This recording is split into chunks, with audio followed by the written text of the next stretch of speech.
Welcome back to the Deep Dive. Our mission here is, as always, to take that stack of reading material you've got, the papers, the research, the lectures, and just boil it down into pure, usable insight. You came to us curious about what really makes a dynamic, emerging market tick. Specifically, how consumer psychology works in a place where the standard textbook definitions just don't apply. That's absolutely right. And today, our focus is squarely on the Ugandan consumer. The source material we're analyzing is mainly from a fantastic lecture series on economic behavior.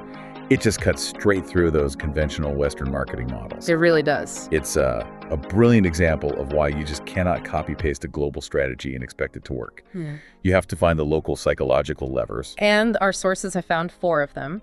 4 core, really intensely intertwined drivers that seem to shape almost everything. We're talking everything from choosing a brand of soap to making a huge tech purchase. Right. So today, we'll be navigating social proof, that constant tension between brand loyalty and price sensitivity, the rise of aspirational consumption, and then we land on the big one, the foundational importance of trust and tradition. And the sources really emphasize a critical point right from the start. Okay. In this market, buying decisions are often less about, say, maximizing your own individual utility, how I feel about a product in isolation. Right, it's not a solitary decision. Not at all. It's much, much more about communal validation and, crucially, about mitigating risk. When things feel unstable, economically or institutionally, the consumer just falls back on their community, on their established network. That completely reframes the whole act of buying something. It's not just a transaction, it's almost a social contract. And that's a lens we really have to keep on for this whole deep dive. For sure. Okay, let's unpack this. We're starting right where the influence is strongest. Section 1, the overwhelming power of the crowd, or as our sources call it, social proof. Social proof is, it's a psychological universal. It's this fundamental driver where we subconsciously assume that the correct thing to do or the best product to buy is whatever everyone else is doing. If a lot of people are doing it, it must be good. Or at least safe. Exactly. Safe is the key word. It feels vetted. It feels desirable. Now, we all know the basics of social proof, right? Online reviews, celebrity endorsements. But for you, our listener, we need to skip the 101 and get straight to the nuance.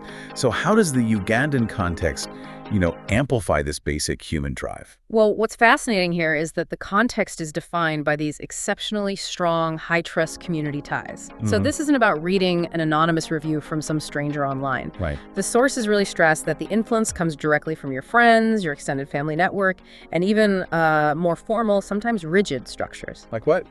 Like church groups or professional savings societies. That peer influence is just so potent because it's deeply, deeply integrated into the communal structures that define daily life. So the stakes are way higher. It's not just, hey, I like this product. It's almost like social currency. It is. The sources point to young consumers being intensely peer-driven, especially when they're picking things that are highly visible. Fashion, music. Fashion, music, technology, exactly. It moves beyond just, a passive influence into this active social validation. I see. And you see the spectrum of influence. I mean, on one end, you've got the really rapid viral movement of TikTok trends influencing behavior among urban youth. That's all driven by speed and novelty. Okay, so that's one end. What's the other? On the other end, the lecture detail how major product choices, say, deciding which brand of cooking fuel to use or which local insurance scheme to sign up for, can be driven by consensus. Consensus within a group? Yes, within a church group or during a formal community meeting. So what this means is that your peers can be digital, they can be cultural, or they can be religious, and they all wield this incredible buying influence. That distinction is so important. It means if you're a brand, you have to understand not just the individual consumer, but which group is the most authoritative validator for your specific product category. You've hit the nail on the head. For high visibility, lower risk stuff like clothing, the influence is young, it's digital. But for necessary, high stakes household goods or financial services, the influence shifts. It shifts to the elders, to the formal community structures. It's all about established trust hierarchies. And speaking of digital, we can't really talk about social proof today without getting into its modern engine, right? Digital amplification. For sure. The sources highlight platforms like WhatsApp, TikTok, and Facebook as just being critical for driving trends, especially in those concentrated urban hubs like Kampala. That's where the formal network meets the informal. In Kampala, there's a really noted strategic reliance on what are called micro-influencers. Okay, so not the big global celebrities. No, not the ones that cost millions. These are individuals with deep local relevance. It might be the popular local hairstylist or, the most fashionable vendor at a specific market. Someone people actually know and see. Exactly. Their audience might be relatively small, maybe 5,000 to 50,000 people, but they are hyper-engaged. And their opinion is trusted because, fundamentally, they are seen as one of us. So practically, how does that look for a brand? Say I'm Maavit or Jumia. How do I leverage that kind of influencer? The sources suggest it's really an exercise in relational marketing. Micro-influencers are cost-effective, sure, but more importantly, they offer authenticity. Realness. Yeah. They are seen using the product in real-life contexts, at the market, at a local ceremony, and this creates what we call the digital validation loop. Okay, break that down. The consumer sees the product used by a trusted peer, they buy it, they post their own experience, and then the likes, the shares, the reposts within their immediate network. All of that solidifies the trend and encourages wider adoption. So the brand is essentially buying the community's trust, but channeled through a familiar face. That's a perfect way to put it. It connects that digital visibility all the way back to that foundational communal trust. It feels less like an ad and more like a trusted recommendation. Which explains why marketers really have to move beyond just generic brand advertising and adopt strategies that, actively encourage that communal interaction. And that leads us directly to the marketing applications that were cited in the lecture. The strategies that really work are the ones that are structurally leveraging group dynamics. Okay, let's get into those mechanics.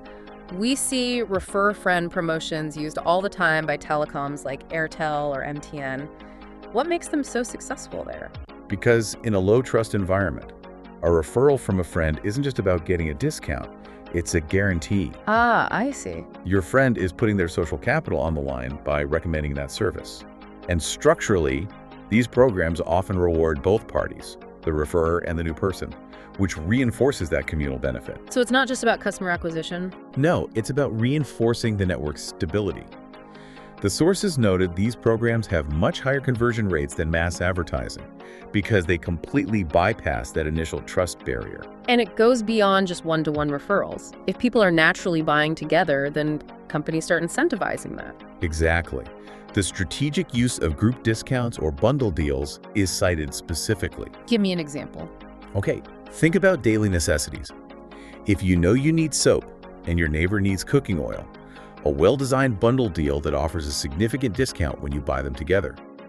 It immediately taps into that existing communal purchasing habit. It simplifies the choice. It simplifies the choice. It spreads the financial risk across two budgets, and the discounted price provides a tangible, immediate value.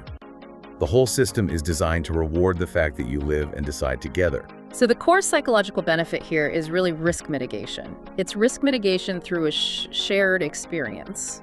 By framing the purchase as a shared decision that's been validated by your peer group, the individual's risk of making a wrong choice, buying something fake or that doesn't work, is significantly lower. Exactly. Social proof becomes a consumer protection mechanism, especially when other protections like quality control or consumer rights are perceived as being weak or just unreliable. That strong communal backing helps validate a product, but even a communally approved product faces an inescapable reality. The wallet. So how does the consumer reconcile that peer advice with the extreme financial constraints we see in this economy? We're moving from the influence of the crowd to the battle against inflation. This is the core tension in the market, and it requires something the sources call smart loyalty. Okay, smart loyalty. Let's start with the ideal, which is brand loyalty. As it's defined in the sources, this is that emotional connection, the habit, the established trust in a product's consistent quality. It's a history of promises kept. And in this kind of environment, that loyalty is worth a lot. In a marketplace that might be filled with fakes or inconsistent quality, loyalty to a brand you know and trust is a real form of security. It's risk reduction in a logo. Yeah, exactly. That's the psychological anchor. But then you have to introduce this massive counterforce. Yeah. Fierce price sensitivity. The sources highlight that this is deeply prevalent. You have sustained high inflation, variable incomes, and just this pervasive economic uncertainty. So the consumer is forced to be intensely practical. Intensely rationally practical. because their budgets are incredibly fragile. And the behavioral impact of that is just immediate. The moment a price goes up, even a little, that emotional connection to the brand can just evaporate. It does. Consumers switch brands aggressively. Yeah. We see this with essential goods, your fast-moving consumer goods, cooking oil, maize flour, laundry soap. Loyalty just disappears the instant household budget calculation kicks in. This is where smart loyalty comes into play then. This is it. The consumer isn't ignorant. They are highly brand aware. They know money is a good product, or they trust the quality of a specific soap. But they're also deeply, rationally committed to managing a very, very tight budget. So loyalty is conditional. It's conditional upon affordability. The sources detail this perfectly with the Modig case study. Okay, let's walk through that because it really illustrates the psychological math going on. So a consumer might have used Mobit petroleum jelly for years. They trust the quality, they rely on it. Then Mobit raises the price by just, say, 5%. Which seems tiny to us. It seems tiny. But that increase might represent the difference between buying that jelly and buying an extra bundle of vegetables for dinner that day. Yeah. So despite years of positive experience, the consumer will switch instantly to a cheaper, lesser-known alternative. Exactly. They are sacrificing quality preference for financial survival. The loyalty was transactional, not absolute. So your entire emotional advertising budget is basically wasted if the pricing strategy isn't flawless. You can't just rely on emotional connection. Absolutely not. You need structural solutions that meet the consumer right where their budget is. And that means acknowledging daily cash flow constraints. Which leads to the strategies companies use to, try and balance this, to mitigate the price sensitivity while still keeping some loyalty. Right. One approach is creating structural things that reward persistence, like formal loyalty programs. Like the ones we see with, say, Safe Boda offering credits or discount cards. How do those lock in a customer when price is so important? They create a slight psychological barrier to switching. The credits or the points you've accrued, they represent an investment you've already made in that brand. So it offsets a minor price increase. It can, yeah. The tangible reward, a free ride, a discount on your 10th purchase. It feels like a genuine saving. It makes a customer hesitate before jumping to a competitor who's offering a slightly lower price right now. But the most powerful, widespread, and structurally defining strategy that the sources note is the absolute necessity of small packaging options. This is the sachet economy. And we have to do a deep dive here because it defines consumption patterns completely. It is an innovation born entirely of budget necessity. Right. A consumer can't afford the large economical bottle of cooking oil that lasts a month because their income often comes in daily fragmented amounts. But they can afford the small sachet they need for a single meal or a single wash. What's the psychological implication of the sachet beyond just the low price point? It relieves the psychological burden of long-term planning. If I only have enough cash today for today's needs, the sachet allows me to participate, to consume, without committing to a large, daunting purchase. It respects the daily cash flow. It respects the daily cash flow, and it maintains the brand's presence in the household. It just makes the daily decision easier. And for the brand, that's fascinating. By making the product accessible at the smallest possible price, literally a few cents, they keep the consumer inside their brand ecosystem. It's loyalty by portion control, even if the purchasing habit is highly fragmented. But I imagine this poses huge logistical challenges. Oh, immense. It's a huge subtext here. FMCGs have to manage the complexities of packaging, distribution, waste, all for millions of these tiny units, just to make sure they retain that brand familiarity. They accept the higher operational costs because the alternative is what? The alternative is losing the consumer entirely to an unbranded, cheaper commodity. And the cross-promotions, the buy-one-get-one deals, those are also key here. They're crucial because they provide that immediate, tangible value that justifies sticking with the brand you prefer. It's a temporary break from the relentless price pressure. It just speaks to the volatility of the whole economy. Loyalty is what the brand wants, but financial survival is what the consumer needs. And smart marketers get that. Their primary job is to ease the financial barrier to consumption without compromising the brand's promise of quality. If they can offer a fraction of the product at a fraction of the price, they win the day. Even if they have to fight that same battle again tomorrow. Every single day. So we've established the influence of community and the constraint of the budget. Now, let's pivot from those practical constraints to the psychological desire for, upward mobility. Aspirational consumption. Exactly. Aspirational consumption. And it takes on a very specific meaning here. often cutting directly against that need for smart loyalty. Aspirational consumption is defined as buying products not just for their function, a phone that makes calls, a shirt that covers you, but because they serve a crucial social function. They signal something. They signal success, progress, or what the sources call arrival in a social context. Oh. The psychological drivers underneath are all about self-esteem, social comparison, and that deep human need for belonging and recognition. It's the visual proof of your future potential, a declaration that you're not standing still. So what is specifically shaping these aspirations in the Ugandan context? They're heavily influenced by external sources. The materials cite global media, the diaspora who return with visible wealth and consumer goods, and of course the rise of local celebrity culture. All creating this powerful vision of an idealized lifestyle. A very powerful vision. And it's particularly potent among the youth, where there's this strong cultural embrace of a concept often called the soft life. The soft life, that phrase has so much weight. It implies comfort, ease, financial security, all communicated through material goods. That's right. We're talking high-end gadgets, visible fashion choices, modern amenities like cars or apartment living. It's the visual proof that you're moving beyond the daily struggle for basic needs. And while these desires are widespread, the sources do remind us there's a critical distinction between urban and rural aspirations. A very important distinction. The urban environment, especially a place like Kampala, it gives you immediate daily visibility of global trends and luxury items. So the pursuit of status symbols is just more intense and more visible in those urban centers. So let's talk about those specific status symbols. If I'm a young professional and I'm managing a super tight budget, like we talked about in Section 2, how do I justify prioritizing a status item that's going to drain my funds, like a really expensive phone? And that's the crux of the tension. The aspirational purchase often requires intense sacrifice somewhere else. Right. Technology is paramount as a status symbol because it's portable and it's highly visible. The examples cited are the ones you'd expect. iPhones, the premium Samsung Galaxy devices, certain designer clothes. And these purchases immediately communicate something. They immediately communicate economic standing and global connectivity. The consumer might literally sacrifice spending on food or transport for months to make that one single high-impact purchase. So the purchase is less about convenience and more of an investment in your social capital. It is a deliberate social signaling investment. It's a statement about your perceived future earnings. The sources suggest many of these goods are bought using financing or through saving schemes that require incredible long-term discipline. The fact that you could get and maintain this expensive thing signals financial sophistication. And opportunity.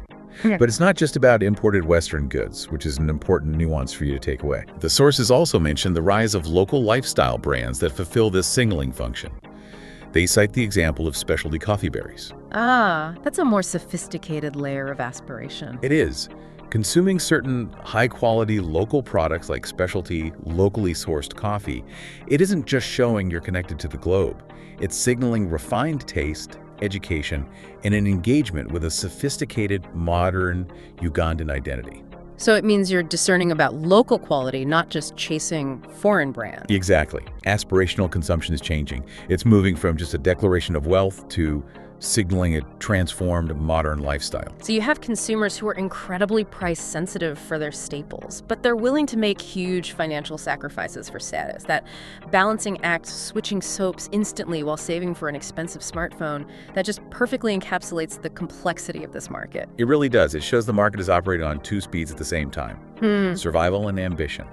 And the next section explains why they rely on the final fundamental pillar to navigate both. Trust. We've explored social influence, economic constraints, and the psychological pull of status. Now we get to the foundational structure that dictates every single transaction, trust. And it's anchored so deeply in tradition and community. Right. This is where the deep cultural context frames every single economic choice. Tradition acts as the primary psychological framework. It guides values, it guides norms, and it provides a stable reference point in what can be an unstable environment. And the key insight, which connects all the way back to Section 1, is that buying decisions are profoundly communal. Profoundly. They are influenced by family, by elders, by established community norms. The purchase has to be validated by the collective first. not just the individual. That just immediately changes the job description of the shopper. You're not just buying for yourself, you're a representative of a family or a clan. The purchase has to fit the accepted cultural script. And this is most visible when you look at rituals and mandatory buying patterns. Traditional ceremonies, weddings, funerals, naming ceremonies, they don't just involve optional buying. They drive unique, mandatory, and large-scale purchasing. This isn't flexible spending. This is about products taking on this profound symbolic value. Yes. Whether it's specific gifts you have to give or certain quantities of food for the community or designated traditional clothing, the symbolic value becomes the most important decision factor. It can even supersede price. It often does. You must buy the appropriate item for the ritual, or you risk social sanction. It's why the sources note, for example, a strong preference for local brands whose identity or packaging explicitly aligns with cultural values. That choice is pre-vetted by the community's history. The purchase is safe because it respects the tradition. Okay, so let's nail down the definition of the central concept here. Trust. Why is it so fundamental? Trust in this consumer environment is the willingness to be vulnerable. It's the confidence that the person or the brand on the other side of that transaction will not exploit your vulnerability. And it's built over time. Systematically, through consistency, reliability, and familiarity. This is why that quote cited in the sources is so powerful. People buy from people they trust, even more than they buy what they need. Wow. That suggests necessity is secondary to safety? I might desperately need a product, but if I don't trust the vendor, I'll wait. Or I'll choose a trusted but less good alternative. Yes, and that brings us to the context that necessitates such high trust. The low trust environment. What defines that? It's structurally defined by limited or perceived as ineffective consumer protection, unstable institutions, and critically widespread prior experiences with fraud. Scams. Yes. The environment is rife with risks of fake goods or scams, which are collectively known by the local term Behaviour. Let's talk a bit more about the nature of the Behaviour, because it sounds like it's more than just getting a bad product. It sounds like a systemic threat. It is. The sources cite cases of fraud that go way beyond a product failing. They go to massive asset scams, like these devastating instances of people buying fake land as heir, getting fraudulent property titles. I can't even imagine. The economic and emotional cost of these high-stakes Behaviour scams is enormous, and it breeds this deep-seated chronic risk aversion. People aren't just wary of a faulty shampoo, they're wary of losing their life savings. That level of risk just creates this profound caution. So the key concept here is that trust has to come first, especially when the institutional systems, the police, the courts are seen as weak. If the formal, centralized system can't protect you, you rely exclusively on personal reputation and established familiarity. And that's why companies have to find ways to bridge that trust gap, and fast. And they do that using familiarity as a trust accelerator. That's the tool. So how does familiarity physically signal safety in such a high-risk environment? Familiarity just reduces the unknown factor. I mean, the mere exposure effect is in full swing here. Repeated, non-threatening exposure to a brand or a vendor builds trust naturally. It's why branding that uses local language, or cultural imagery, or endorsements by known, trusted local figures is so effective. They're literally putting a familiar, safe face on a potentially risky transaction. That's it. The sources give a wonderful, really relatable, personal example of this dynamic. Okay. Yeah, just think about daily life in a bustling city. Consumers will overwhelmingly prefer a boda rider they know or a mobile money agent they know over a stranger. Because the transaction itself is inherently risky. Handing over cash, traveling through traffic, it's risky. But using someone familiar drastically lowers that perceived vulnerability because you have a reputation to rely on. You know where to find them if something goes wrong. The network is the guarantor. That familiarity is the bridge to confidence. And we have a definitive case study that shows how this principle scaled up to transform an entire financial infrastructure. The adoption of mobile money. The initial hurdle was enormous. You were asking people to move away from tangible cash, the ultimate form of trust, to an abstract digital system. How did it ever achieve widespread adoption with that much early resistance? The lecture detailed that the transformation was driven almost entirely by localized trust in the mobile money agents themselves, not in the big corporate brands like MTN or Airtel, at least not at first. Exactly. The agent was often a familiar shopkeeper or a respected community member, a physical, known presence. They were the human trust bridge. I see. Because the agent was known, because they were embedded in the community, their familiarity built confidence in the abstract digital service. They were the real-world, local consumer protection that the central banking system just couldn't provide at street level. So the technology only succeeded because it was channeled through a trustworthy human being. The success hinged entirely on the vital role of these informal reputation networks. If my family trusts this specific agent because he lives on our street, then I will trust the service he represents. It just reinforces the idea that in this market, trust is local, it's personal, and it's absolutely fundamental. It's the prerequisite for everything else. It is. You won't be influenced by social proof if you don't trust the source, and you won't aspire to buy something expensive if you're terrified. The whole thing is a Behaviour scam. Trust is the foundation. This has been an incredibly deep and nuanced dive. We started with the intense social dynamics, navigated the punishing economic realities, and landed on the absolute fundamental role of personal trust and tradition. Let's try and synthesize the three major conclusions from these sources for our listener. Okay, first we established that consumer rationality, as it's often defined in classical economics, is just insufficient here. The buying choice is profoundly communal. It's dictated by social context, not just by an individual calculating their own utility.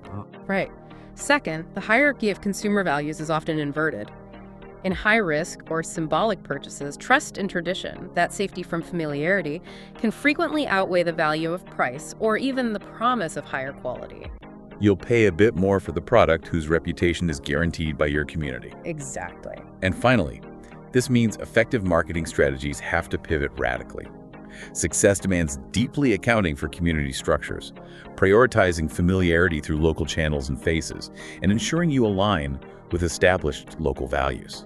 And if you look back at the four pillars, tradition, community, trust, and social proof, they aren't isolated drivers, are they? They create a single, powerful psychological system. They absolutely do. The communal identity, which is reinforced by tradition, acts as a crucial validator. That's your social proof right there. Yeah. And at the same time, it serves as a necessary risk shield, which is trust, in a highly price-sensitive and low-trust market. So consumers are relying on each other to make safe, validated decisions. They're navigating instability one purchase at a time. Which makes the consumer not just a buyer, but a highly sophisticated risk manager. It does, and this convergence leads directly to our final provocative thought for you to consider as you process this deep dive. We discussed how traditional ceremonies like weddings or funerals drive these mandatory buying patterns based on deep communal expectations.